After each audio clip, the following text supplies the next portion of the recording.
started back in the 1930s by Roger Grey, the 10th Earl of Stamford, who had a great relationship with His Imperial Majesty Emperor Haile Selassie I, who was here in Britain during exile.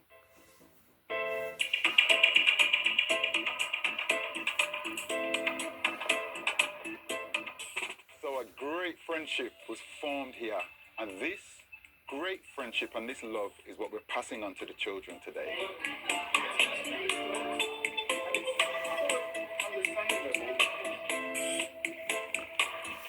It just symbolised peace. It went against the British policy, so the fact that he did that just shows how strong of their connection was and how important it was that he had that friendship with him.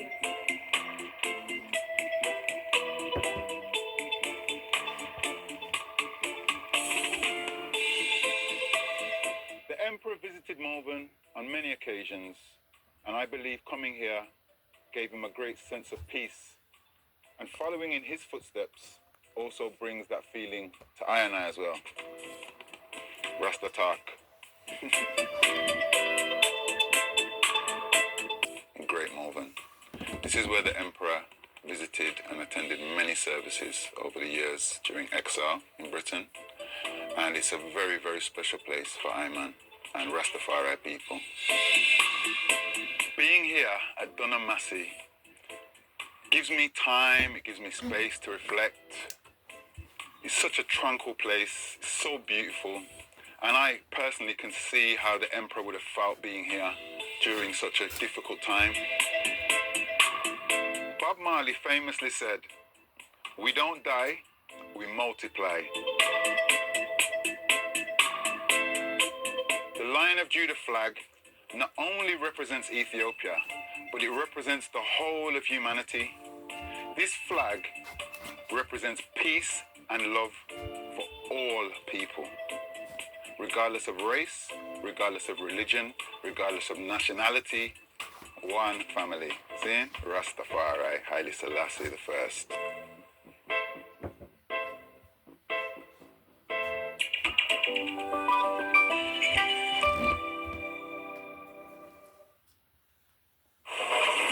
Can he solve it in 24 hours? President-elect Trump thinks he can. Ukraine's been fighting off the Russian invasion for over 2.5 years. Hundreds of thousands of Ukrainians and Russians, civilians and military, are dead. Just last night, a drone attack on Odessa, 1 killed and another 13 injured.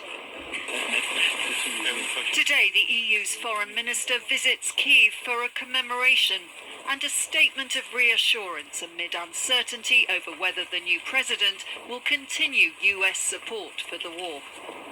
The clear purpose of this visit is to stress European Union support to Ukraine.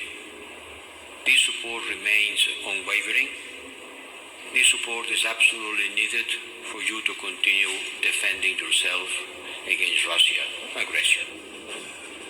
Another nation of concern for Mr. Trump, Iran. Today, a foreign ministry spokesman there said that the claim of a foiled assassination attempt on the president-elect was nothing to do with the Iranian government. He called it a repulsive plot by Israel and opposition groups outside the country to complicate matters between the US and Iran. An Iranian man was charged yesterday in the US in connection with the alleged plan. A packed foreign policy agenda then for Donald Trump. For now, though, this is the man still in charge, for the next 11 weeks anyway. And thank goodness for Marine One. It's just a short hop from the White House to his beachside retreat in Rehoboth, Delaware.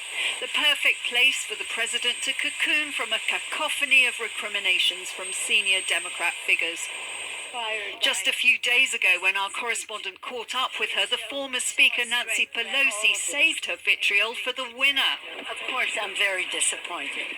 And another 4 years of Donald Trump? I don't want to even talk about him today. All right. But now the tables are turned on her own side. The anticipation was that if the president were to step aside, that there would be an open primary. Because the president endorsed Kamala Harris immediately, that really made it almost impossible to have a primary. While wounds are being licked in Democrat circles, here at the Trump Resort in West Palm Beach, Florida, the new president-elect mulls how to populate his new administration. As for policy, from day one, expect to see more scenes like this. 300 people deported last night after being detained at the US-Mexican border arrive in Guatemala. We are not going to steal. We suffer from poverty here in our country. We now ask Donald Trump to give us the opportunity. We are going with the desire to work. This appeal to the new president's largesse, alongside that of European countries supporting Ukraine, does seem likely to go unfulfilled. Well, let's speak to Matt Terrell, who was chief of staff for Marco Rubio's campaign for the Republican presidential nomination. Senator Rubio is tipped by some to become President Trump's foreign policy chief as Secretary of State. Matt Terrell, while the world awaits news from Mar-a-Lago about what Trump's second administration might look like, what do you expect?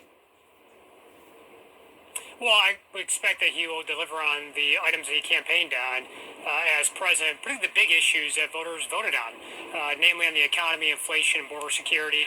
I think you're likely to see him push forward on where he left off on many policies during his first term, such as, for example, picking up on the 2017 tax cuts that he implemented. Those are coming up for renewal. Reinstoring Title 42, Remain in Mexico policy. Those are a few of the things that he just talked about on the campaign trail. And look, if you look at why he won this race, you look at all the issues that voters cared about, namely is on the economy, inflation, and border security. I'd expect him to start off with those issues day one of his administration. Right, obviously all the big domestic issues, as you'd expect, but is there a chance that all these overseas conflicts that we've been talking about so far in the programme might blow him off course from all that? Well, there's certainly no question that he's going to have to address the conflict with Ukraine and Russia, Middle East policy. And as he talked about on the campaign trail, look, he has no intentions of starting any new wars. There's a big theme that he campaigned on, championed throughout the campaign. So, look, I think we're at to kind of wait and see here in terms of exactly what he will do. But the biggest thing he leaned into was bringing people to the negotiation table. And I think a lot of Americans will look at that and say, well, he did that with North Korea. In his first term, he met with the North Korean leader, was working to bring people to the negotiation table. I think as we look to Ukraine and Russia in particular, the Middle East in particular, I think we're to wait and see how that all takes shape. But certainly that came up during the campaign. Americans want to see peace, prosperity, not just at home, but abroad. And you can expect him to take on those issues, I think, certainly day one as well. Well, he's talked about ending the war in Ukraine in 24 hours. I mean, doesn't that really mean surrendering to Putin effectively? Well, no, I think what you're going to see here is what he does. And I think right now we're going to just wait and see, frankly, what he does once he's actually in office. But I think right now you're looking to see him focusing on putting together his foreign policy team, not just his domestic team. You saw him move forward with announcing his chief of staff. So at this stage right now, it's getting the right people in place. The president certainly matters, but having a great team, not just for your domestic policy, but a great team that can advance your foreign policy, that's going to matter as well. The biggest thing that he talked about was bring people to the negotiation table. I think we're just have to wait and see what he does with respect to once he's sworn in. So your old boss, Marco Rubio, likely to be Secretary of State? Do you think that would be a good hire? We'll see what happens. Certainly, Senator Rubio is a very talented individual. There's a lot of talented individuals that are being mentioned for various positions within the administration. I think right now you're going to see an and not or approach by President-elect Trump and his team, bringing people in who maybe served in the first term and adding new people to his administration who never served in the first term. Some folks from government, Capitol Hill potentially, but also I think a lot of individuals from the private sector as well. I think you're going to see a diverse group of individuals brought to the table here, brought into the administration. It's his decision on whether or not he announces Senator Rubio, anybody else, to positions, but certainly Senator Rubio is a very talented individual. We'll see what he does across the board on various roles. We talked about Ukraine. There's horrific images coming out of Gaza overnight as well. Do you think that, some worry that Trump will really give Israel a blank check in the Middle East? Do you think that is a concern? Well, again, I hate to be redundant here. I honestly think we're supposed to wait and see. And I say that because there's not a whole lot of details yet with respect to what will be done there. What President-elect Trump has championed as wanting to end wars, not starting any new wars. And again, I go back to really lean into the negotiation table here. He has made a promise to the American people on these issues. The big things have to deliver on them. So I just think right now we will get more clarity once he's sworn in. Again, not to be repetitive here, I do think the biggest thing right now is getting the right people in place to help him advance his foreign policy agenda. Communications director for a very short time. He is the founder and managing partner of Skybridge Capital. Anthony, thanks so much for being with us. I know it's been a long night for you. What do you think the Trump victory means? If you could boil it down to 20 seconds, what does it mean? What does it mean the most quickly for the American people? Great for my portfolio, but I'm sort of sad for the country. John, it's a good thing I don't drink. I would have emptied the liquor cabinet behind me. I just think it's a sad day for a lot of people. They talk about non-white immigrants to the United States in a very us versus them dehumanizing sort of a way. And so hopefully when he takes that mantle of leadership again, I hope that he takes a pause and thinks about that the country needs to unite and there needs to be a healing process in the country. I congratulate the president and Elon Musk. It was a well-executed campaign. He won the popular vote, John. It's a democracy. And so he's my president, he's your president, and I do wish him well. But I'm worried because the rhetoric that he was using in the campaign, if he executes on that rhetoric, it'll be good for some people, but it won't be good for all of America, and that's something that worries me. So you did work in the administration for a brief time, and you were around during the transition a little bit too. What do people who may end up working in this next Trump administration, and he'll be staffing up soon, what do they need to know based on your experience? So just to be clear, and I'm not proud of all this, but I'll just state all this. I was the first person on Wall Street to move towards Donald Trump back in 2016, helped him raise a lot of money, spent 9 months on the campaign providing media advocacy, and then worked on that transition for the 12 weeks of the transition as an executive committee person. So it wasn't just 11 days in the White House. I worked with him. But what happens to many people that work with him, if not all the people that work with him, he starts to do things that you are questioning. You're taking an oath to the Constitution. You're taking an oath to serve the American people and the American process, the system, John, not the person. And when that starts to get into an aggressive, combative position with Donald Trump, you either get fired, you resign, or you end up like the 40 of us that tried to warn the American people of what he was like inside the administration. But he's there now. He's going to have a whole new set of people because that's what happens in Trump world. There's a carousel. You come in, you wear the MAGA hat, you smile, you get a knife plunge in your bag on the way out. And that's what happened to a good many people. The people that are there now think it's not going to happen to them. But and they do say this on Wall Street, past performance is not indicative of the future. But I think it is in this case. And I would just caution those people. And I would remind those people that there are rules and a system in place in the United States. And you're taking an oath to the Constitution and the office, not to the person.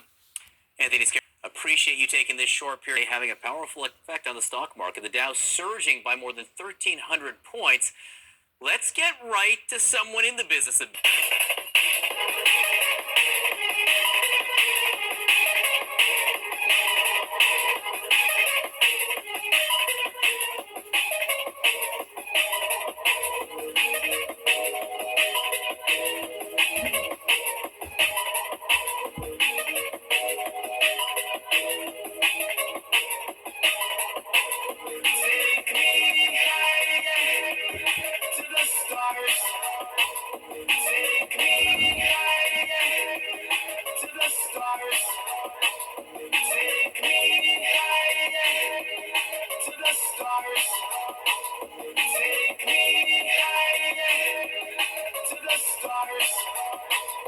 Take me higher to the stars.